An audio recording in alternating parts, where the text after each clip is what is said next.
साथियों, आपको याद होगा मैंने अब से कुछ दिन पूर्व, मतलब लगभग एक दिन ही है, 28 अगस्त की बात है, एक दिन बीच में है, एक सेशन किया था और सेशन में बताया था कि क्या टेलीग्राम बंद हो जाएगा क्या। और टेलीग्राम बंद होने के पीछे का मैंने कारण बताया था कि जो इसके ऑनर हैं पावेल दुरोव, जो इसके मालिक हैं, सीईओ हैं, उन्हें फ्रांस ने गिरफ्तार कर लिया। यह गिरफ्तारी की खबर थी जिसके ऊपर रूस ने फ्रांस को चेतावनी दी थी, रूस की फ्रांस को चेतावनी थी। साथ ही साथ मैंने अपने सेशन में बताया था कि यूएई ने भी फ्रांस के ऑफिशियल्स से कहा है कि भाई पावेल दुरोव को निकालने के लिए हमारे कुछ रास्ते दीजिए, या फिर एक तरह से कहिए तो काउंसलर एक्सेस दे दीजिए, यानी कि हमारे वकील जाके कम से कम मिल तो लें उस आदमी से कि भैया चक्कर क्या है, क्यों फंस गए हो, हम आपकी कैसे मदद कर सकते हैं। दिमाग में आएगा यूएई बीच में क्यों आ गया?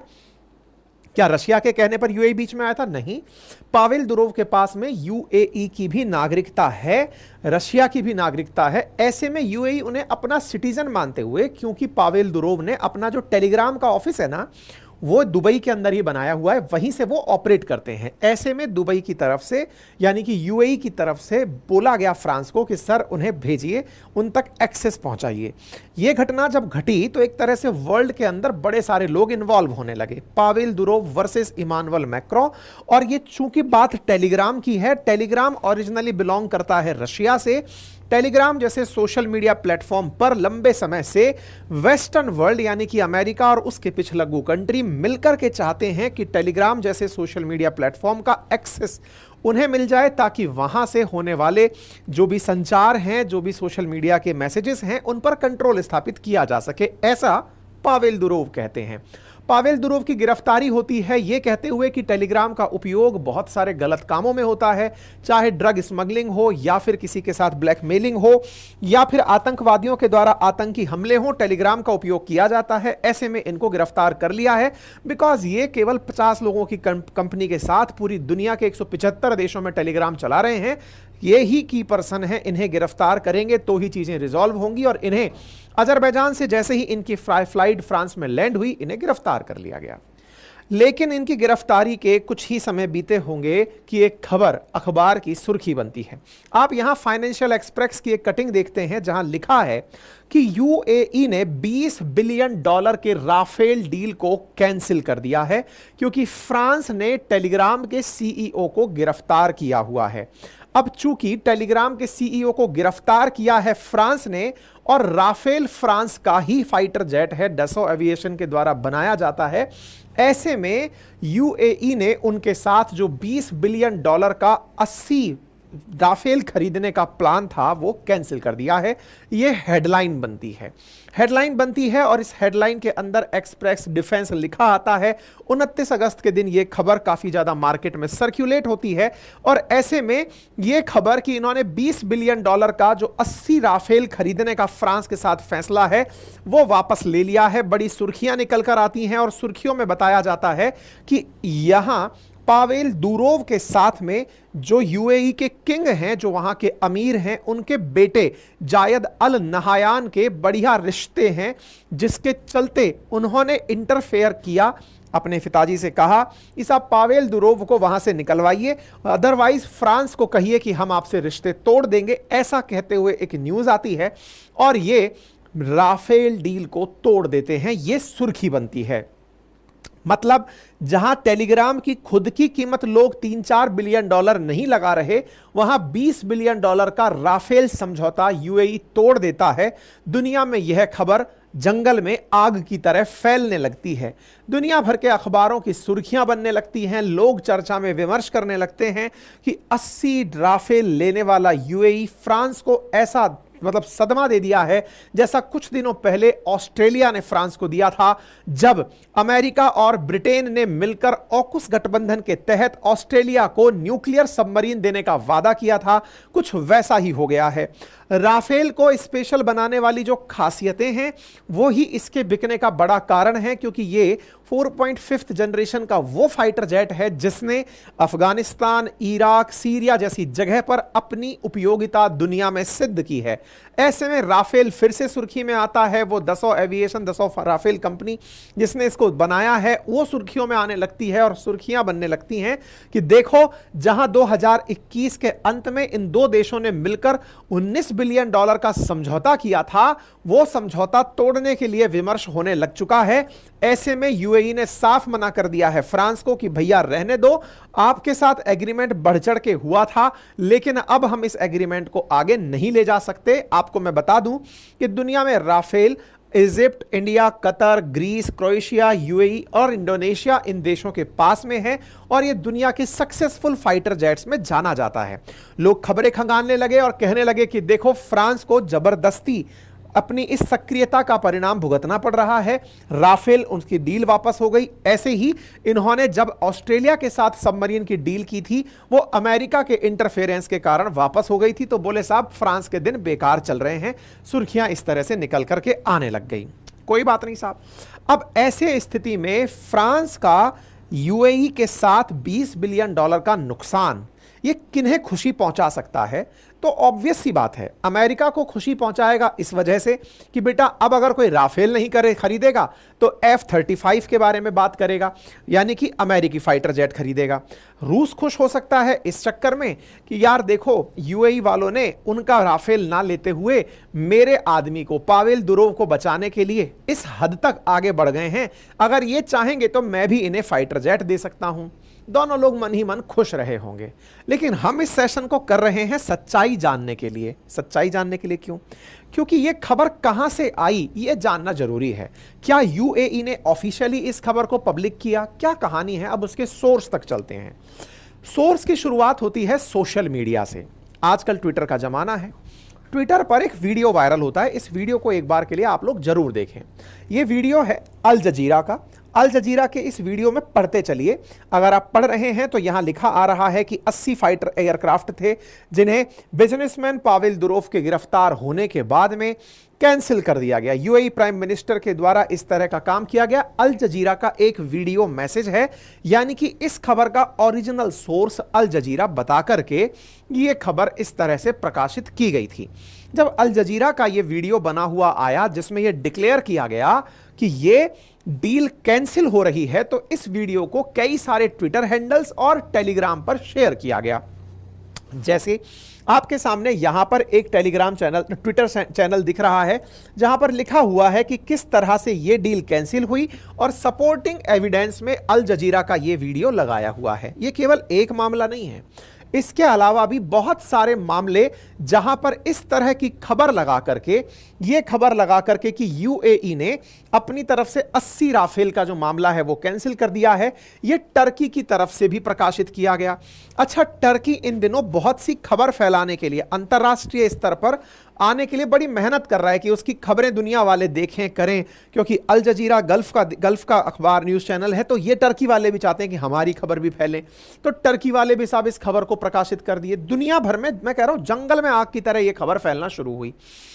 यहां पर आप एक बड़ा हैंडल देखते हैं जो अपनी तरफ से ब्रेकिंग न्यूज हमेशा देता रहता है, उसके द्वारा भी यह जानकारी दे दी गई कि साहब ऐसा पता चल रहा है।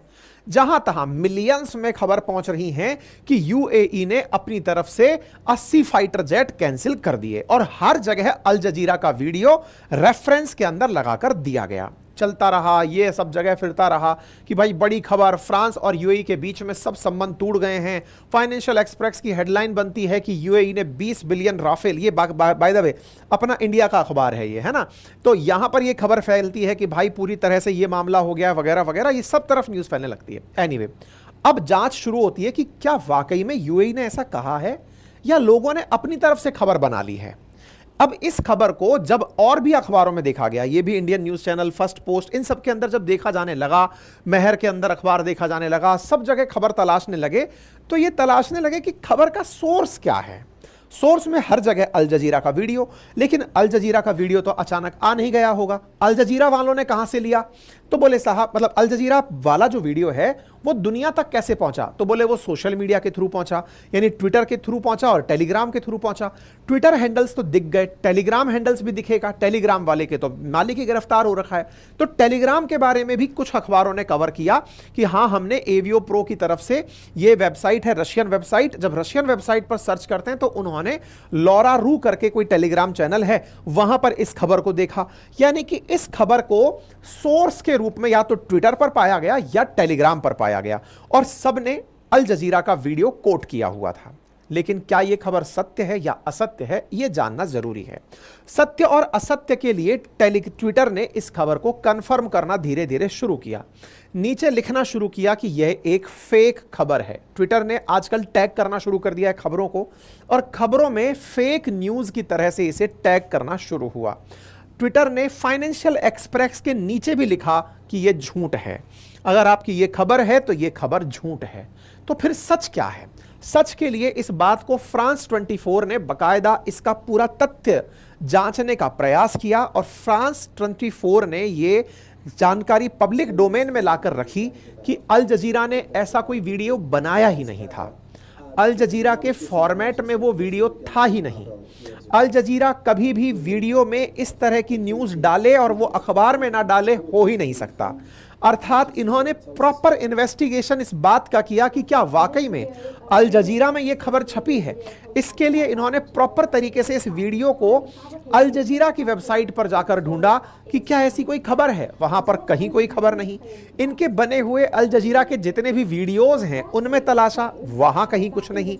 साथ में अल जजीरा के पास जब ये खबर नहीं मिली तो फिर सर्च शुरू हुआ कि ये तो किसी ने अपनी तरफ से वीडियो बनाकर फेक तरीके से फैला दिया है। फ्रांस के अंदर चूंकि ये बड़ी सुर्खी बन चुकी थी, जानकारी में निकलकर आने लगा कि ये तो टेलीग्राम से ही फैलाई गई है। इसका मतलब ये हुआ कि सोशल मीडिया अगेन झूठी खबर फैलाने के लिए उपयोग में आया। सही मायने में टेलीग्राम का ही उपयोग इसके लिए किया जाता है, ट्विटर का किया जाता है, व्हाट्सएप का किया जाता है। यही देशों की सबसे बड़ी चुनौती है कि भैया खबरें झूठी हैं और उनको कैसे रोकें, इसके लिए ही हर सरकार परेशान है। अब आप सोचकर देखिए कि ऐसी खबर मार्केट में है कि उन्होंने डील कैंसिल कर दी है। अब ऐसी खबर अगर मार्केट में चल रही है तो इससे दो देशों के बीच के रिलेशंस पर कितना गहरा असर पड़ सकता है, यह विचारणीय है। लेकिन हां, इसके बारे में लोगों ने जांचना शुरू किया कि इस वीडियो में भी क्या कमी छोड़ दी। तो अल जजीरा के वीडियोस को लोगों ने जब देखा तो पहली चीज तो यह ऑब्जर्व की कि जब भी इनके कुछ वीडियोस आते हैं तो बकायदा वो उसके ऊपर टैग करते हैं कि वो वीडियो कहां का है। फॉर एन एग्जाम्पल मैं आपको एक वीडियो चलाकर दिखाता हूं। यहां पर डेट लिखी हुई होती है, साथ ही साथ ये प्रयास करते हैं कि उसके ऊपर जगह मेंशन करें। जैसे यहां पर देखिए रेड सी करके मेंशन किया है, डेट मेंशन किया है, जबकि इस वीडियो पर कोई डेट और जगह मेंशन नहीं है। नंबर एक। नंबर दूसरा, अल जजीरा जब भी कोई वीडियो बनाता है तो उस वीडियो को बनाने के बाद में अपनी तरफ से कोई क्रेडिट नहीं मांगता कि इसे शेयर करो, इसे जांचो, इसे रखो, ऐसा कुछ नहीं कहता। इन्होंने बकायदा जो वीडियो बनाया उसके अंत में, मतलब एक तरह से ये सोचिए कि जिस एडिटर ने ये वीडियो बनाया बढ़िया, हूबहू अल जजीरा टाइप का ही लगा। वही म्यूजिक, वही सब तरीका, वही फॉन्ट, वही स्टाइल, बिल्कुल उसी तरीके से सब लिखा। अल जजीरा का लोगो भी लगाया, लेकिन एडिटर से गलती हो गई एक माइनर सी कि वो लोकेशन मेंशन करना भूल गया और एंड में वो अल जजीरा का प्रमोशन कर दिया। अल जजीरा खुद का प्रमोशन नहीं करता है, दुनिया ही कर लेती है। ऐसे में खबर को पकड़ा गया कि यह फेक न्यूज है। आप विचार कीजिए कि फेक न्यूज की दुनिया कितनी बड़ी है, और इस फेक न्यूज की दुनिया में बड़े संदेश वाहक टेलीग्राम, ट्विटर, व्हाट्सएप जैसे ये इंटरमीडियरीज हैं जिन पर सरकारें इन दिनों सख्त हो रखी हैं। बाकी आपकी क्या राय है फेक दुनिया के इस संसार में? अपनी राय जरूर कमेंट बॉक्स के अंदर रखें। फिलहाल के लिए टेलीग्राम के फाउंडर पर जांच के लिए अभी उन्हें कोर्ट के सामने रख दिया गया है। अब आगे चल करके जज तय करेंगे, इन्वेस्टिगेटिव जज, कि उनके ऊपर यह आपराधिक जांच चले अथवा नहीं चले। अभी 29 अगस्त तक तो ये कस्टडी में थे, उसके बाद का अपडेट नहीं है। लेकिन रशिया का जरूर बयान है और उनका कहना है कि टेलीग्राम की सत्यता है, यही कारण है कि फ्रांस वालों ने उसे गिरफ्तार किया हुआ है। अगर वो फेक होता तो उसे गिरफ्तार ये लोग नहीं किए होते। ठीक है, उम्मीद है आप सभी साथियों को यह जानकारी पसंद आई हो, और अगर है तो साथियों से जरूर साझा करें। चैनल पर नए हैं तो सब्सक्राइब करें। साथियों, एक बड़ी न्यूज आप लोगों के लिए और है साझा करने के लिए। आपका अगर कोई भी जानने वाला मित्र एसएससी की तैयारी कर रहा है तो हमारी वेबसाइट अपनी पाठशाला.com पर हमने एसएससी के टेस्ट बहुत ही नॉमिनल कीमत में लॉन्च कर दिए हैं, पूरी 1 साल की वैलिडिटी के साथ। एसएससी के जितने भी सब्जेक्ट्स हैं, तमाम प्रकार के एग्जाम्स हैं, उन्हें ध्यान में रखते हुए हमने आपको पूरी 1 साल की वैलिडिटी बहुत ही नॉमिनल कीमत पर पूरे 1 साल के लिए तमाम नंबर्स ऑफ टेस्ट के साथ उपलब्ध करा दी है। तमाम एग्जाम्स, सीजीएल हो, एमटीएस हो, इन सभी एग्जाम्स को ध्यान में रखते हुए हमने आपके लिए यहां पर नंबर्स ऑफ टेस्ट लॉन्च किए हैं, जिसमें 30 मॉक टेस्ट हैं, 12 सेक्शनल टेस्ट हैं, 28 ईयर वाइज आपके पीवाईपी हैं, प्रीवियस ईयर क्वेश्चन पेपर्स हैं, 60 से अधिक करंट अफेयर्स के टेस्ट हैं। 1 साल की वैलिडिटी के साथ आप इस टेस्ट को एक्सेस कर सकते हैं हमारी वेबसाइट अपनी पाठशाला.com पर। करने के लिए क्या करना होगा, आप अपनी पाठशाला.com जो हमारी वेबसाइट है उसे ओपन करें, वहां जाकर के नेविगेशन बार में टेस्ट सीरीज पोर्शन पर जाएं। टेस्ट सीरीज में आप जब पहुंचेंगे तो वहां आपको एसएससी लिखा मिलेगा। एसएससी में जाकर के आप अपने लिए मॉक टेस्ट जो फ्री टेस्ट हैं उन्हें एक बार करके देख लें। अगर आपको लगता है कि टेस्ट का प्लेटफॉर्म और आपका जो फेस है वो आपको अच्छा लग रहा है तो आप उसे एक्सेस करें और पूरी 1 साल की वैलिडिटी बहुत ही नॉमिनल कीमत में एक्सेस करके उसका उपयोग करें। इसी के साथ साथ हमने एसएससी के अंदर जो टेस्ट सीरीज लॉन्च की हैं, इनके अतिरिक्त भी हमने आप लोगों के लिए और भी बहुत सी टेस्ट सीरीज वहां लॉन्च की हुई हैं, आप उन्हें एक्सेस कर सकते हैं। और हमें व्हाट्सएप पर ज्वाइन करें, इसके लिए व्हाट्सएप चैनल भी हमने कमेंट बॉक्स में आपके लिए पिन कर दिया है। मेरे प्यारे साथियों, हमारे एप्लीकेशन पर हमारे जीए फाउंडेशन के रिकॉर्डेड बैच, आरएएस के रिकॉर्डेड बैच उपलब्ध हैं। तमाम प्रकार की टेस्ट सीरीज हमारी वेबसाइट पर उपलब्ध हैं। हैंड रिटन नोट्स आपके घर पर 7 दिन के अंदर 3000 से अधिक पेजेस के नोट्स 4 बढ़िया सब्जेक्ट्स के जो फाउंडेशन बैच में पढ़ाए जाते हैं वो भी आपके घर पर पहुंचने के लिए उपलब्ध हैं। आप उन्हें